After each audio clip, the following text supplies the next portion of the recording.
guys, my name is Shelby and welcome to my channel Shelby Can Read, where I'm working to prove to the world that I do know how to read. Today, I'm going to be talking about my bottom 3 books from 2025. And before I get into it, I am going to say that my star ratings, like how many stars I would give each book, doesn't exactly correlate with how I ranked them. And I'll explain that a little more once I get to each book. The first book that I'm going to talk about today is my third least favorite book from 2025, which is The Book of Lost Names. Now, this book is a historical fiction, which already not my favorite genre. I don't tend to enjoy historical fiction. It just doesn't interest me that much. But I read it for book club, and it did have some interesting parts. The biggest thing what this book was about is this girl, Eva, who is Jewish during World War II. And so her father gets taken, and she doesn't really know where or what's going on fully. But her and her mom flee to another town where she becomes involved in forging papers for other Jewish children and Jewish families so that they can find freedom and get somewhere safe, which I did think was an interesting perspective. It was one that I hadn't really thought about. The forging of papers was a neat idea. Getting into my critiques of the book, one of the reasons that I don't really enjoy historical fiction to begin with is because I find that a lot of them are very focused on creating a romance, and I like romance, but I tend to find it very odd when there's also like some extreme tragedy happening, and the romance is becoming more of the focus. I just don't enjoy that. I think it's weird. With this book specifically, honestly, I ended up skimming a lot of it because I could tell kind of where it was headed, and I just wasn't interested in reading it. So my critique might not be entirely valid, but to me, this girl, her father is taken, and I understand the perspective that people didn't know the full tragedy of what was going on with the Holocaust. They weren't aware of the number of deaths that were happening in these concentration camps. They weren't aware of exactly what was happening in them. But her father was taken prisoner. She's fully aware that he was taken prisoner. And she's like, oh yeah, I do want to find him. But that's not like urgent. She doesn't think that it's like really that serious. She's like, yeah, I do want to find him, but you know, I also have other things going on, which I think is crazy, especially because at one point she does go to a concentration camp and she has fake papers and is pretending to be someone else. And she is bringing these papers to say that he should be released. And she's seeing this concentration camp. She's seeing parts of the inside. She's not seeing everything, obviously, but she's starting to understand like, oh my gosh, this is not a good situation. Like, this is worse than what we've been told, than what people are aware of. And yet throughout the book, like even after leaving that concentration camp, she's just like, oh, you know, I'm gonna, you know, focus on my love interest with this random guy that's helping me forge papers. I don't like that. I don't enjoy that. I think we have more pressing matters. And I think it's weird to make the love interest the main priority of the book. And other people might say that's not the main focus, and that's fine. To me, it was too much of a focus for me to take it seriously. Um, Personally, I think if you're going to pick a topic like the Holocaust, you need to be taking it seriously. A book that I would recommend in place of this, which it does have a very different vibe, it doesn't have any romance, obviously, is The Book Thief. I think that that book does a really good job of giving perspective on what was happening and taking it more seriously the way that I think it should. All right, now because I am a hater, I am going to read some of my favorite 1-star reviews for the Book of Lost Names. This first one is from Holly Flickinger. She says, I would have never imagined someone could write a flat, cheesy romance that takes place during the Holocaust. But then I read this book. Zero depth, written in the style of a cheap teen romance. Perhaps a talented author could have made something of value from this basic storyline. And let me just say, I also am just shocked about the concept of writing a romance novel set during the Holocaust. Make it make sense. Next is from Synexia. She says the author is romanticizing World War II, occupied France, and the Holocaust in this book, directed towards a dominant American audience.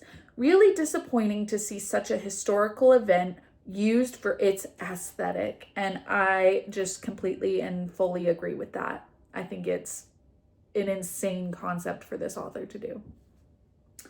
Lastly, Jackie says, this is what you get when you ask AI to write a World War II book club novel, which AI is its own issue that I won't even get into, but I thought that it probably could have been written by AI. It was very, very poorly written. So, like I said, this really ended up being my third least favorite, and I did only give it 1 star. I liked that it added like an interesting perspective of how the papers were forged and how that process was happening. I thought that was an interesting perspective, but I didn't feel that I could give it more than 1 star, especially because there were parts that I just had to skim through because I wasn't interested in it. So even though I have other books that I gave 2 stars, this would kind of be my third least favorite. Next, I'm going to be talking about my second least favorite book, and this one is going to ruffle some people's feathers, and that's okay. My second least favorite book was Project Hail Mary, which might come as a shock because this book is very highly rated. A lot of people really love this book, and I cannot fathom why. This book is about a scientist, mathematician, whatever you want to call him, who got kicked out of his PhD program. So like, I'm not even really sure that he has a doctorate in anything. Who knows? But he becomes like a middle school teacher, which nothing wrong with that, but he gets chosen to be the main lead scientist on this project where they're saying that the sun is dying because of these amoebas that are forming around a certain spot in the solar system, and it's created a wormhole, and they need someone else to travel through it, I think, and solve this problem so that the sun doesn't die. And they've chosen this middle school teacher who doesn't have the qualifications, if you ask me. But, he's their favorite teacher, so I guess that makes sense. Once he does finally get to that spot in the solar system that he's supposed to go and start investigating, which, mind you, he gets there like no problem. He wakes up because he was in like a crypto sleep or something. He wakes up, everyone else, all the other crewmates are dead. So it's just him. He's the only living person because, of course, he is. He has, the magic touch, I guess. I don't know. He wakes up. He's the only person alive. He starts to run experiments that, the author goes on and on and on and on about how he's running these experiments and how he's just the smartest person to ever exist. So that's why he's able to just figure everything out. As he's doing this, another spaceship shows up. And it's obviously not human because they've only sent one spaceship. And so he figures out how to communicate with the other spaceship, and they are able to create a tunnel between the two ships because, of course, they are. It's easy. I mean, obviously, that's realistic. Once they do get connected, he sees that this other alien, and mind you, it goes on and on about how they have to solve the problem of air pressure between the two ships. And they figure it out, and somehow this other alien builds like a wall between them, I think. I don't know.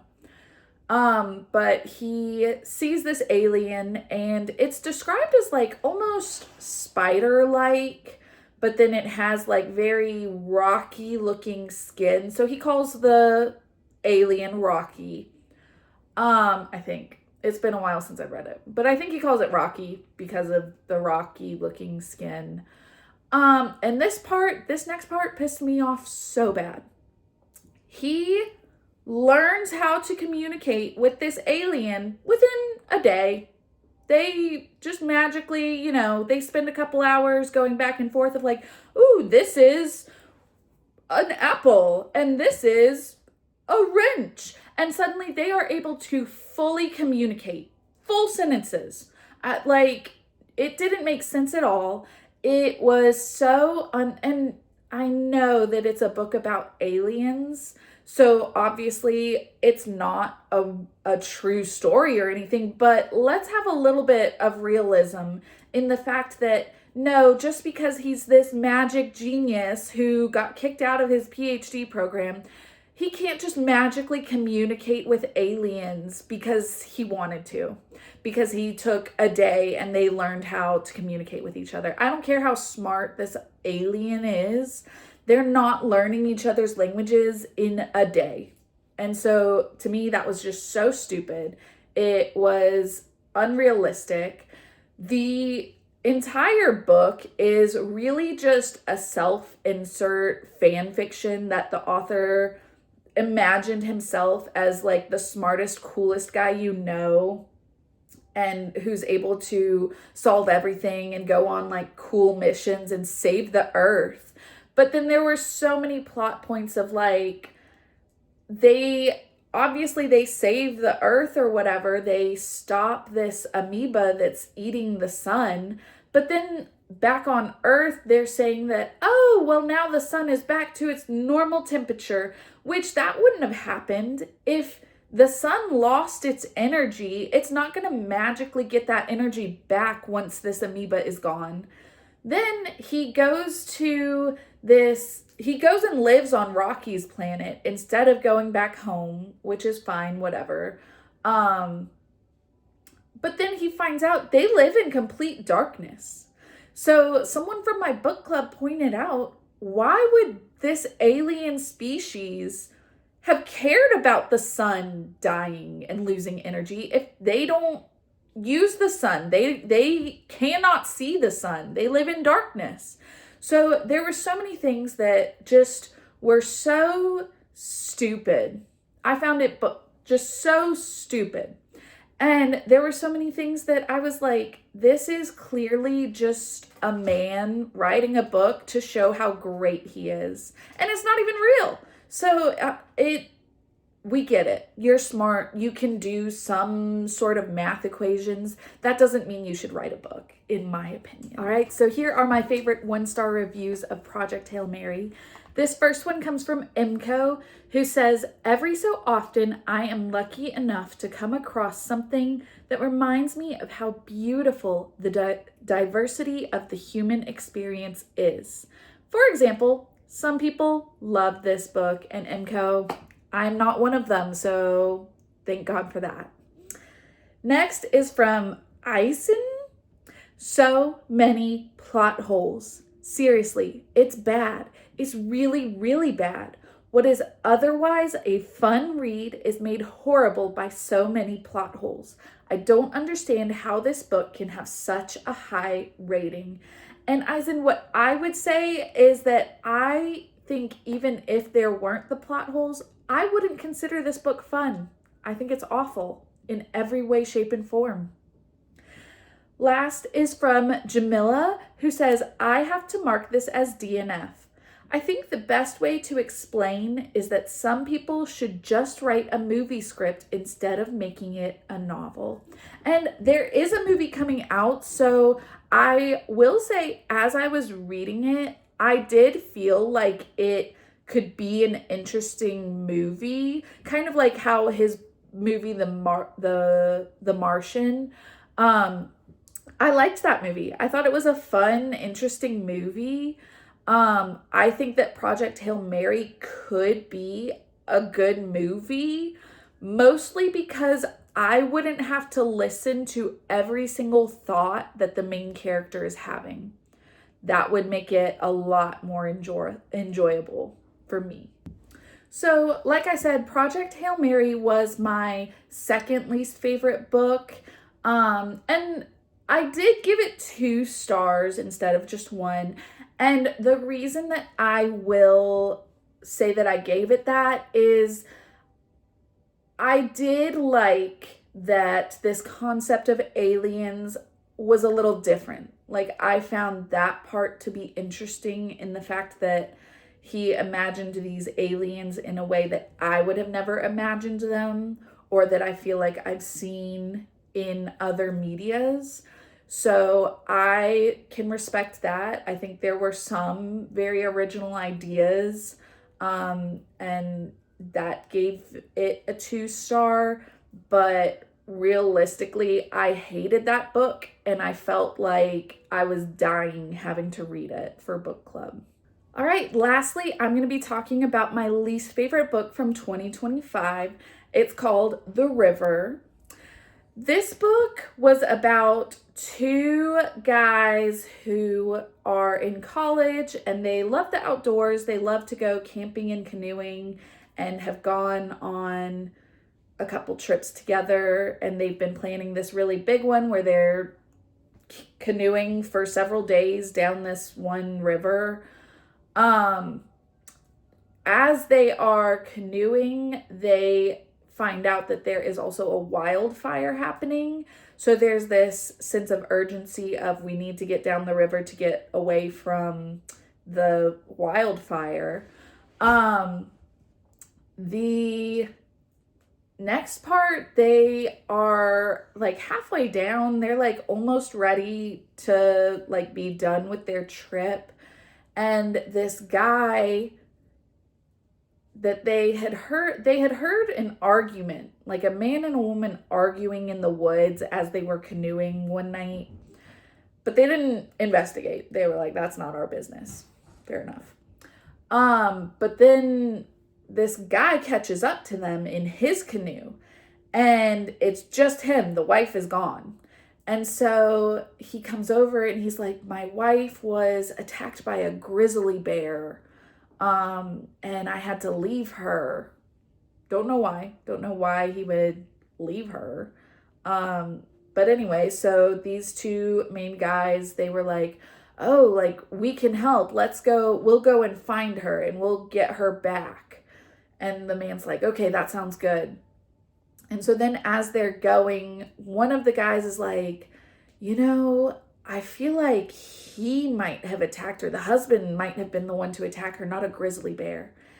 And so they aren't really sure. They do find her. She's like completely unconscious in the woods, like close to dying. So they take care of her, they help her out.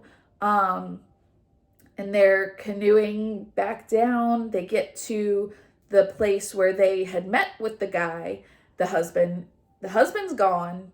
He had taken all of their stuff because they left a bunch of their stuff so that the canoe would be lighter, I guess. He's taken it and torn it all up, gotten rid of all their food, all their stuff, and made it look like it was a grizzly bear. But the one guy's like, this is not a grizzly bear. This is the guy doing it. And so then they're like, yeah, he attacked her. And the reason you find out is that because they were doing some research together, and basically the husband didn't want the wife's name on the research, is basically what it came down to, which, sure, why not? The entire book is just about what the forest looks like and what they're gonna try and do next. And you would think, oh, like there's two characters, so like I'm sure there's a good bit of dialogue. No. These two men don't know how to speak to each other. Even when they do, when this author did write the dialogue, I don't think any of it was in a complete sentence, a complete thought.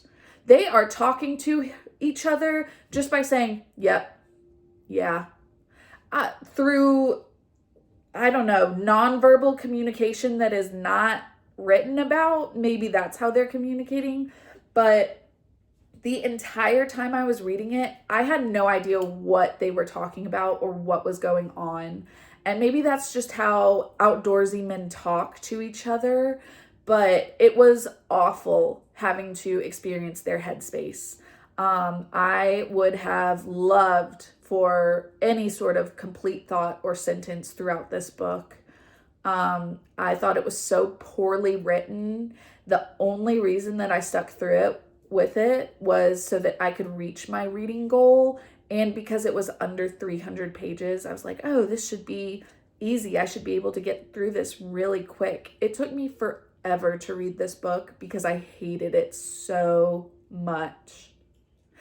If you are interested in some sort of outdoorsy book where there's, you know, a sense of urgency, something terrible is happening, I would honestly recommend an I Survived book before I recommended this, because I really thought that the author was going to have this like thriller, like psychological of like, did this guy kill the wife or not, or try to kill the wife or not?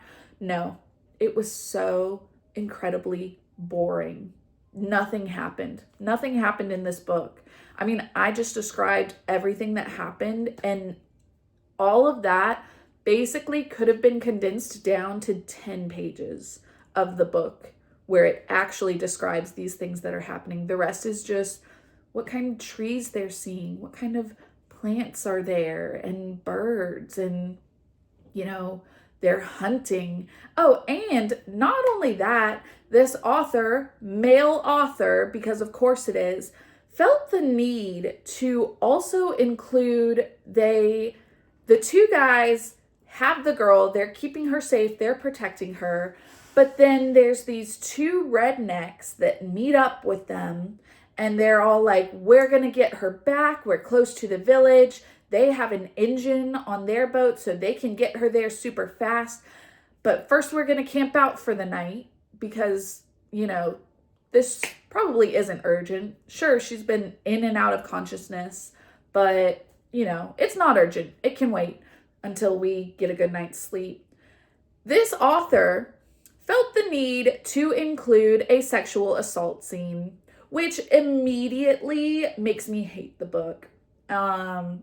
There was no reason to include that. You already had the main theme of this book being violence against the only woman in the book, and then you choose to include a sexual assault scene. No. This book was not good. It was awful. It was useless. I think it was a waste of paper to print this book. Here are my favorite 1-star reviews of The River. So this first one comes from Max, who says, "A great book grabs you in the first sentence, a good book in the first chapter. I read the prologue and first chapter and found this book mind-numbingly boring as two 20-somethings canoe through a remote Canadian wilderness. The setting is dull, the revealed backstories of the two men uninteresting, the writing style was plodding, and the book completely failed to engage me at any level." This book was not engaging at all. I mean, it was purely just nature descriptions. This next one comes from Julie Hood, who says, "Felt like an outdoor guy's first attempt at a novel. The descriptions ranged from clunky statements to nuanced and hard to understand technical terms about canoeing. The plot felt rushed at the end after almost a whole novel with little action." And I completely agree. And it was very disappointing because when you read the synopsis, you think it's going to be this action-packed thriller of like what happened to this girl. They have the wildfire, they have a killer on the loose, and nothing happened with that. I mean, truly, it was in maybe 5 pages of the whole book. And this last review comes from Evan, who says, "If you want to read a 250-page nature/canoeing journal with a couple of moments of drama that lead to an anticlimactic ending, you'll enjoy this one. So many unnecessary details.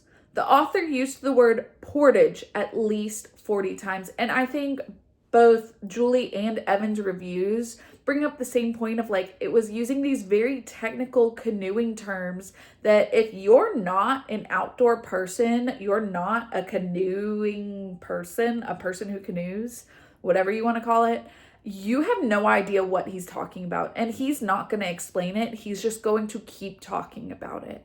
So this book truly was just mind-numbingly boring. All right, so there were my bottom 3 books from 2025. Let me know what you thought of them, if you've read them, if you plan to read them, let me know.